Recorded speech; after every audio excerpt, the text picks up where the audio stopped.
you're focusing on the similarity being meat versus like the similarity being fuck vegans. I think, yeah, we try not to do the whole fuck vegan thing. I just don't think it's not all that productive. Like there's definitely, it creates like, I think a smaller boundaries around like what you can actually do with the platform. So we try to be positive, but we definitely laugh at, like we'll make plenty of jokes around like just diet culture in general, because a lot of it is just like really strange. Like it's so weird to me. Like I find it so odd because it's like we focus so much on like specific macronutrients or focus so much on, you know, specific like vegetables versus meat or whatever, when really it's like we have so much shit in our food system that's just actually poisoning us, and not focusing on that, which I find so interesting because it's like harder to grasp. Or are we being kind of incentivized by the people who produce this stuff to not talk about that? I think it's a combination of really well-designed gaslighting by the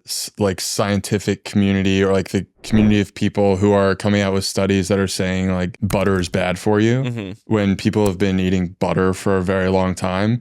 So that's why I said at the beginning, like I think logic and history do a much better job of actually communicating food to people, because a lot of the problems that we have in the food system today are a result of introducing this like scientific mind around food and what we should and shouldn't be eating. When it's like, okay, so you're telling me seed oils are this 18-step process that you use bleach and deodorizers to create this thing, and on top of that, in order to get enough actual raw materials for this product to be made, you have to use glyphosate and all these chemicals to like monocrop thousands and thousands of acres to actually get enough of this product so you can produce this oil in this concentration. And like when I approach it from that standpoint, I'm like, well, clearly this is probably isn't something we would be eating. The logical mind is like, we would have only had food that was around us and seasonal. So when you think about food from that standpoint, you're like, okay, what's local, what's seasonal, what's being raised appropriately with like good nature behind it.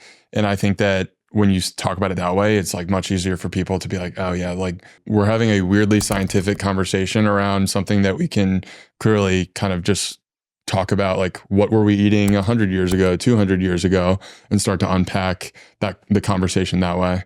I think it's really, really challenging because so many people think that we have biology figured out, and biology is so fucking complex. Like, I think a lot of people try to physics biology, and it's like, we're just not there yet in our understanding of it, like at all. And when even like, you know, looking at, if you're a pharmaceutical company and you need to get a drug approved in Japan, you need a Japanese trial because they think their genetics are so different that it's like it actually has to be done on that population. And like you really don't know, like when you give somebody a drug, what outcomes they're going to have, because we can't predict it because there's so many variables going on. And then you take that from like this complex system and put it into like a food complex system, where it's like we're trying so hard to control for all of these variables, but it has consequences that we can't foresee or understand.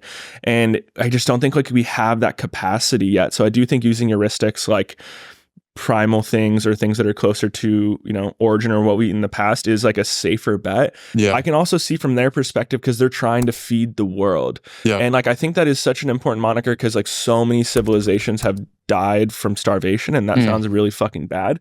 But the thing that scares me the most is when we have this, like, because I'm very capitalist, but I'm not corporatist. Like I don't like this, like I hate this idea of like socialism for the corporations and like capitalism for the poor. Like that sucks. And I think that's where we've headed. And so it's not even like science, it's just like these like competing interests that are all battling. I look at the corporatist argument too, or like the like idea of corporatist, and I think it's been built up because we don't have true capitalism in the form of money. Like money can just be printed out of thin air, and so it's allowed bad decisions to be covered up. And like one example would be like just the food in the food system in general is the fact that we subsidize corn, wheat, and soy to the extent that now we have all these products that are derivatives of corn, wheat, and soy, and this is stuff that we aren't necessarily or shouldn't be eating. Especially and then at this amount, probably. At that amount. And then you start thinking about like studies that have come out to protect these these foods and make these foods popular. And then that's kind of like the beginnings of the snowball effect of what we're living in now, where now we have these like massive big food companies that are kind of indestructible in some ways in terms of the scale that they've gotten to, where they're almost too big to fail because they feed so many people. Yeah. And that is a really interesting position to be in, I think, as a society where we're looking at these big food companies who obviously do put food on the table, but is this food we should be eating to begin with?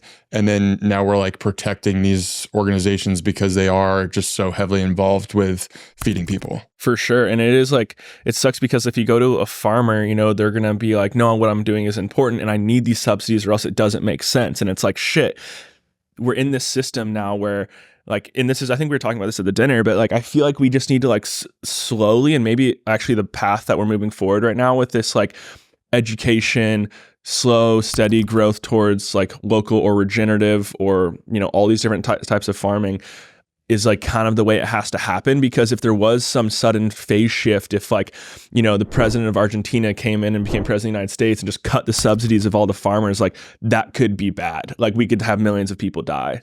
I think you saw it in not Madagascar. There was some country that banned glyphosate, food system collapsed. Yeah. And it's like, yeah, like if I was a dictator and given all the almighty power of controlling the food system and what things needed to be removed and what things needed to be promoted and incentivized, glyphosate would probably be the first thing that I tried to pull away from the food system. But it's also like the linchpin. Yeah. Like if we pull it out too quickly, people will definitely starve. We've just built the system. The system is now designed to feed people through these processes.